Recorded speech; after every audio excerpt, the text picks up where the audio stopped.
What's up, guys? Polypopo here. I've been messing with this montage. I'm in love with it, actually. But the first thing I wanted to learn was how to make a full song with it.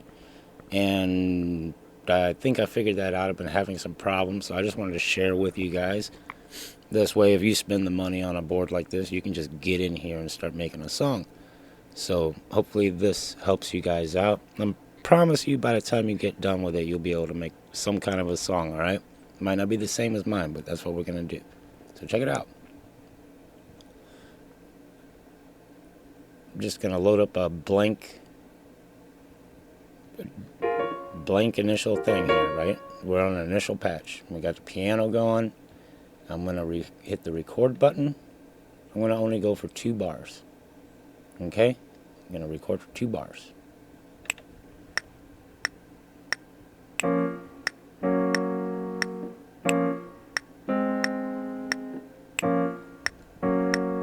Just speed that up a little bit, this way it just does not take forever.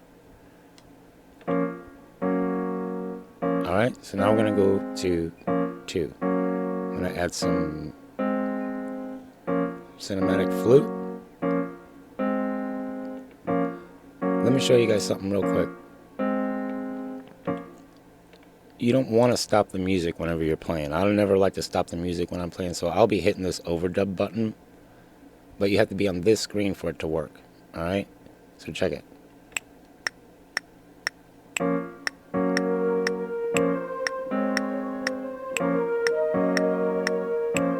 going to hit overdub. It's blanking. So I'm going to go to my 3rd track. Strings. If I hit overdub here now, it's not going to do nothing. I have to be on this screen.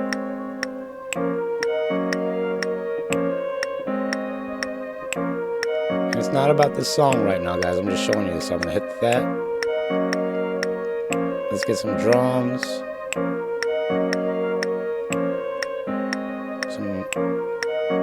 Let's get some anything. Let's go.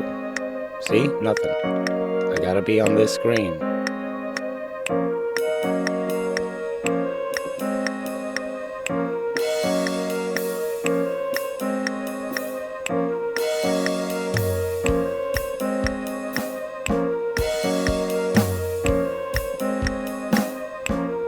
Cool. We got 4 tracks, right?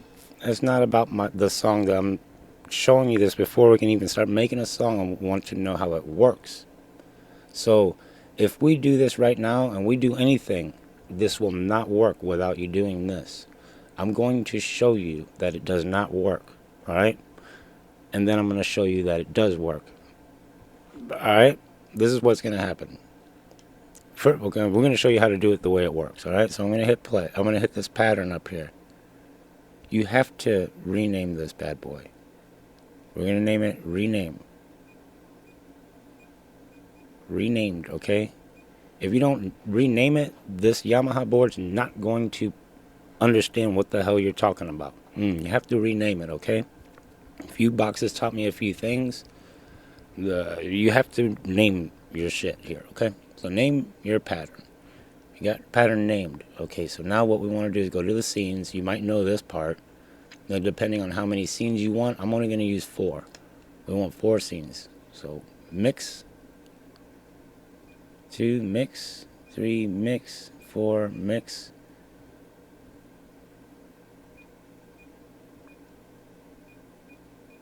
Okay. It's just so that we got 4 scenes there that we can mix if we want to, okay? We just went to scenes and we made sure that that mix is on for our 4 scenes. You can see how they lit up. I'm going to do one more just so you can see the 5th one light up over here. You go to scene 5 and it's there. Bam. See? Okay, cool. We're going to use 4 scenes for this song though, or for this example. So now what you need to do is you go to your record play. You know you got 4 scenes. You're like, okay, I want to switch it up into 4 different variations of the 8-bar loop or 2-bar loop with 8 instruments or whatever. So we're just going to go to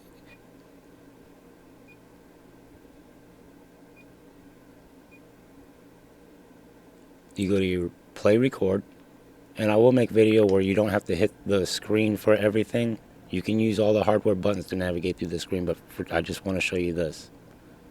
So we got the play record. We went to scenes, we activated scene 1, 2, 3, and 4 with the mix knob. 2, 3, 4, and 5. It's very important, okay? So now we go to play record and we hit edit job. You see we got one scene going on here, right? One thing going on here. And everything is wide open, which is great. So what we want to do is go to track.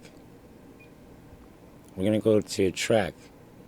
And what this does is going to take, we're on pattern name 006, renamed. We named it renamed. Instead of taking just track 4, if you want to get really meticulous and take pattern track 1 from scene 1 and move it to a completely different pattern, you can do that here. But we're just doing 4 variations of the same pattern.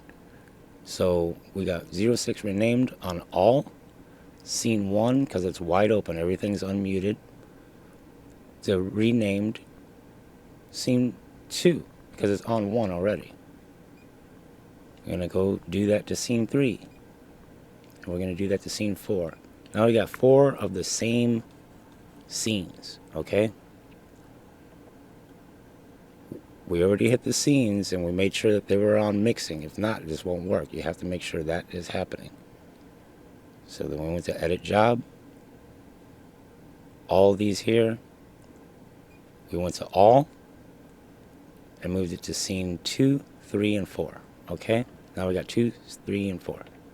So when I hit these buttons, they're going to move around. For scene 1, I'm going to just mute these like this, just so we can do this. And then hit shift 1. Okay? And this is all trial and error that I did. I didn't read the book or anything like that. I just jumped on here and this is what happened. So for scene 2, I want everything to go off. So I'll save that. Scene 3, let's just say we want these muted. Okay, we're going to store that. Scene 4, we just want the drums, okay? We'll store that. Excuse me. So now we have 4 different scenes. Okay, we even have a 5th one that we don't need.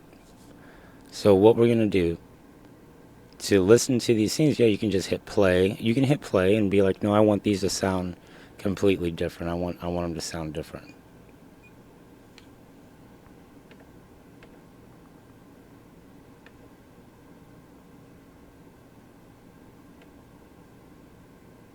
Oh, that's scene 5. Okay, so we got, and the reason scene 5 didn't work right there was because we didn't have scene 5 mixer on. We had the ARP on anyway. Now scene 5 would work. You would think. No. Okay. Go back to scene 1, 2, 3, and 4. The ones that we're mixing, right? Sorry. So we got this. And now we can hear. That's sequence 1, sequence 2, 3, 4. 4 different scenes. And we want to put those together, right? So, and it could be however you do that. We got 4 different parts going. 4 different scenes. We're going to edit and then hit chain. Now, on the old montage, I don't know if this allowed you to do this, but you hit that button and then you hit yes, store. And then you'll hit this plus for how many different variations you want. You got 1, make it say 1. 2, 2. 3, 3, and then 4, 4. I always convert from the last scene or sequence. So we go convert. It's going to go to 1, no data. Hit convert. And we're good. It's going to have that on there. Whenever you go to here, it's like, where's my song? Here you go, hit song.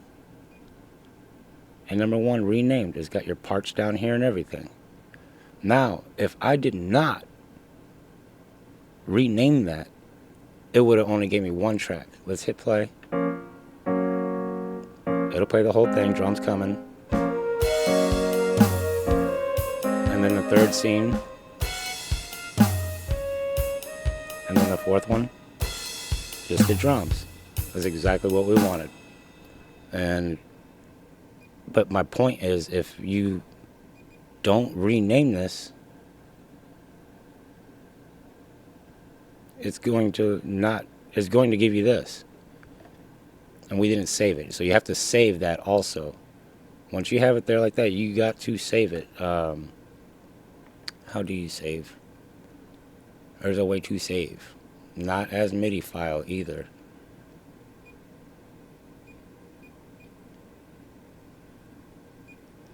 You hit this button right here, File. Stores new performance. Before you change that dial, or else it's going to do this. Now watch. This is what would happen if I didn't name it. It wouldn't even have gave me those split it up. I've done it like 5 times before I made the video. And it gives you only track 1. It'll mute out, in and out track 1.